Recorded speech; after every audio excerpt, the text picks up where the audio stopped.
ಮಾತನ್ನು ಕೇಳ್ತಾ ಇದ್ರ ಎಷ್ಟೋ ಪ್ರಬಲರು ಜಗತ್ತಲ್ಲೇ ಅವ್ರ ಮಾತನ್ನು ಅವ್ರು ಕೇಳ್ತಾ ಇದ್ರು ಅನ್ನೋಂಥ ಮಾತು ಇವತ್ತು ಚರ್ಚೆ ಹೇಳ್ತಾ ಇದ್ದಾವೆ. ಮತ್ತು ನಿಜವಾಗಿಯೂ ಇದು ವಿಚಾರ ಮಾಡುವಂಥ ವಿಷಯನೂ ಆಗಿದೆ.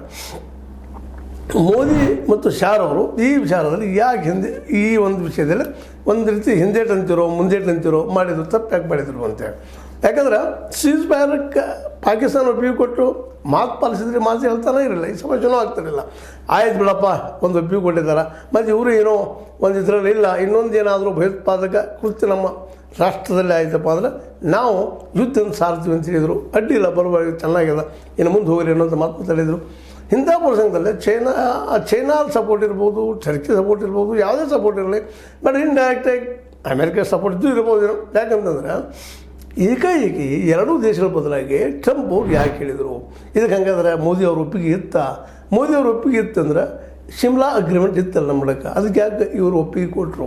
ಮೂರನೇದವ್ರಿಗೆ ಯಾಕೆ ಆಸ್ತಿ ಕೊಟ್ಟರು? ಮತ್ತೊಂದು ಸ್ಥಳದಲ್ಲಿ ಅಂದರೆ ಈ ಒಂದು ಶಿಮ್ಲಾ ಬಿಟ್ಟು ಬೇರೆ ಕಡೆ ಮೂರನೇ ಸ್ಥಳದಲ್ಲಿ ಕೂತ್ಕೊಂಡು ಮಾತಾಡುವಂಥ, ಚರ್ಚೆ ಮಾಡುವಂಥ, ಈ ಶಾಂತಿ ಮಾತಿನಿಂದ ಮಾತಾಡುವಂಥ ಮಾತಿಗೆ ಒಪ್ಪಿಗೆ ಯಾಕೆ ಕೊಟ್ಟರು ಅನ್ನುವಂಥದ್ದು.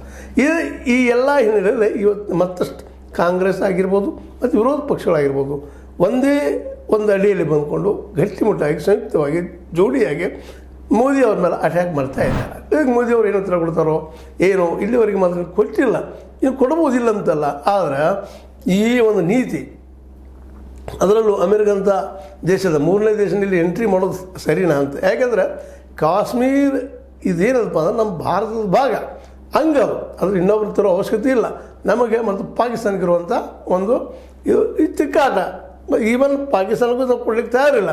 ನಾವು ಯಾವುದೇ ಪ್ರಸಂಗದ ಕಾಶ್ಮೀರ ನಮ್ಮಲ್ಲಿ ಇಟ್ಕೊಳ್ಳೋಂಥದ್ದು. ಇದಕ್ಕಾಗಿ ಯುದ್ಧ ಆಗ್ತಿದೆ ಕಳೆದ 75 ವರ್ಷಗಳಿಂದ.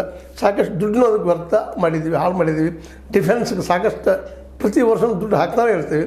ಅಂದಾಗ ಇನ್ನೊಬ್ಬರ ಮೂರನೇ ಒಂದು ಶಕ್ತಿಯನ್ನು ಇದು ತರೋದ್ರಲ್ಲಿ ಅರ್ಥ ಇದೆನಾ ಅಂತೇಳಿ. ಯಾಕೆಂದರೆ ಭಾರತ ಮತ್ತು ಪಾಕ್ ಇವ್ರ ಮಧ್ಯದಲ್ಲಿದ್ದಂಥದ್ದು ಒಂದೇನು ಸೆಣಸಾಟ, ಅದರಲ್ಲೇ ಮೂರನೇದವ್ರು ಬೇಡಪ್ಪ ಅಂತ ಹೇಳ್ಕೊಂಡು ಇಂದಿರಾ ಗಾಂಧಿ ಅವರಿದ್ದಾಗ ಇಲ್ಲೇ ಶಿಮ್ಲಾ ಒಪ್ಪಂದ ಆಗ್ತದೆ. ಆ ಒಪ್ಪಂದ ನಾವು ಮೀರಿದ್ವಿ ಅಂತ ಅವ್ರು ಹೇಳಿದರು. ಆದರೆ ಇನ್ನೂ